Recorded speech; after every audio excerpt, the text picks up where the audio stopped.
60,000 करोड़ रुपए से अधिक के देश के सबसे बड़े रक्षा सौदे में कमीशनखोरी, बिचौलियों की मौजूदगी और पैसे के लेन देन ने एक बार फिर राफेल सौदे की परतें खोल दी हैं।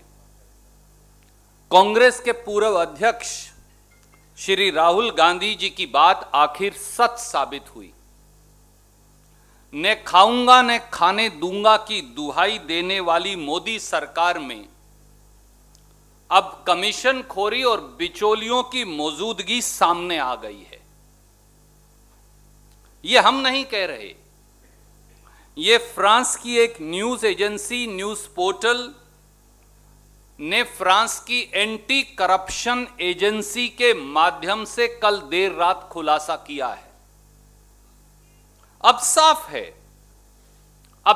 है कि 60,000 करोड़ रुपए से अधिक के सबसे बड़े रक्षा सौदे में सरकारी खजाने को नुकसान, राष्ट्रीय हितों से खिलवाड़, क्रोनी कैपिटलिज्म की संस्कृति, कमीशनखोरी और बिचौलियों की मौजूदगी की एक चमत्कारी गाथा अब देश के सामने है। रक्षा खरीद प्रक्रिया की खुलकर धज्जियां उड़ाई गई।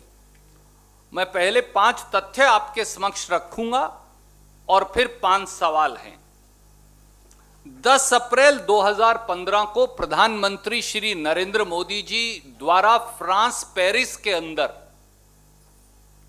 60,000 करोड़ रुपए के 36 राफेल जहाज खरीदने की घोषणा की गई। ना कोई टेंडर, ना कोई खरीद प्रक्रिया, ना कोई डिफेंस प्रोक्योरमेंट प्रोसीजर। प्रधानमंत्री गए, जैसे केले और सेब खरीदते हैं, देश के सबसे बड़े रक्षा सौदे की घोषणा कराई। 23 सितंबर 2016 को मोदी सरकार ने दिल्ली में government to government contract 36 Rafale जहाज 8.7 बिलियन अमेरिकी डॉलर या लगभग 60,000 करोड़ रुपया हिंदुस्तानी में खरीदने का करार समझौता फ्रांस की सरकार से कर लिया।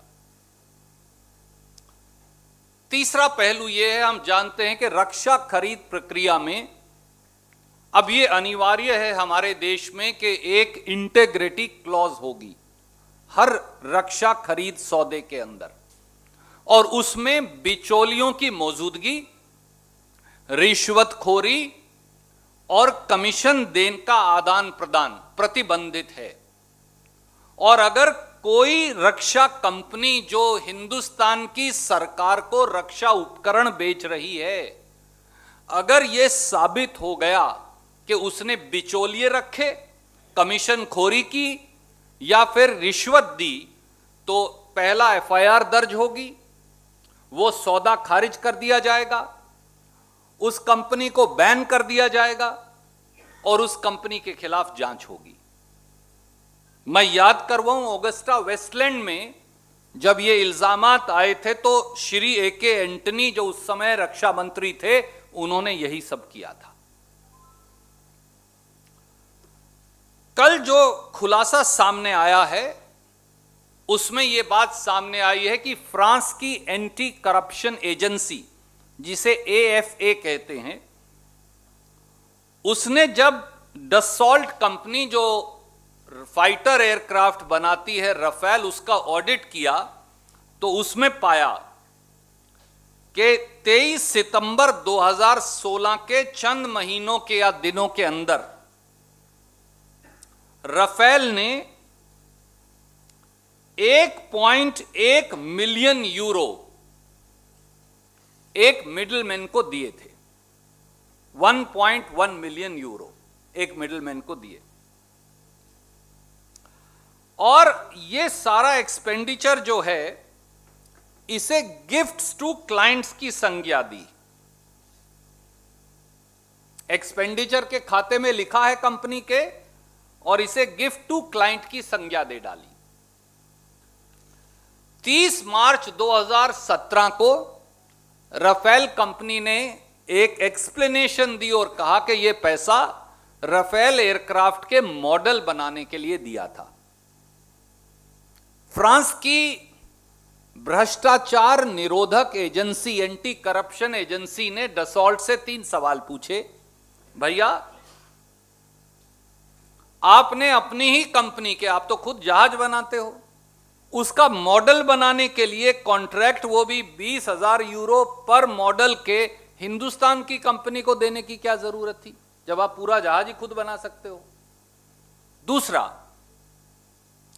अगर ये मॉडल बनाने के पैसे थे तो आपने इसे गिफ्ट टू क्लाइंट क्यों लिखा हुआ है अपनी बैलेंस शीट में?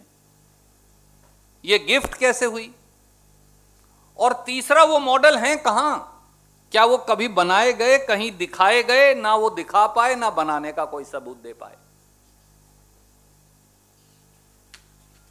और साथियों, इसलिए नहीं हो पाया क्योंकि ये एक हिडन फाइनेंशियल ट्रांजैक्शन का हिस्सा था, ऐसा उन्होंने साफ तौर से अपनी रिपोर्ट में लिखा। और जिस कंपनी को ये 1.1 मिलियन यूरो दिए गए, ये मॉडल बनाने वाली कंपनी नहीं है। मैं उसकी वेबसाइट की एक कॉपी आपको भेज रहा हूं, उसमें साफ तौर से लिखा है कि ये कंपनी मॉडल नहीं बनाती। ये कंपनी तो जो है, इसके विपरीत फ्लाइट सिमुलेटर्स इत्यादि जो है वो बनाती है, उसको असेंबल करती है, जिसका नाम डेफसी सॉल्यूशंस है। तो इसलिए 5 सीधे सवाल हैं। पहला सवाल, डसॉल्ट द्वारा जो 1.1 मिलियन यूरो की राशि गिफ्ट टू क्लाइंट दिखाई गई है अपनी बैलेंस शीट में, क्या यह वास्तव में मिडलमैन को, बिचौलिए को दिया गया कमीशन नहीं है? दूसरा सवाल, क्या हिंदुस्तान में रक्षा सौदों में बिचौलिए और बिचौलियों को दिए जाने वाला कमीशन अब मोदी सरकार द्वारा मंजूर शुदा है? खास तौर से गवर्नमेंट टू गवर्नमेंट जो डिफेंस कॉन्ट्रैक्ट हैं, अब उसमें बिचौलिए रख के क्या कमीशन देना परमिटेड है हमारे कानून में? क्या यह सीधे सीधे डिफेंस प्रोक्योरमेंट प्रोसीजर जो अनिवार्य है उसकी अवहेलना नहीं? तीसरा, क्या इस कमीशन खोरी और बिचौलिए दलालों की मौजूदगी से पूरे राफेल सौदे पर प्रश्न चिन्ह नहीं खड़ा हो गया है? क्या ऐसे में डसॉल्ट कंपनी पर जुर्माना लगाना, एफआईआर लगाना और बैन करना, जो डिफेंस प्रोक्योरमेंट प्रोसीजर के मुताबिक अनिवार्य है, अब लागू हो जाएगा? चौथा सवाल, क्या अब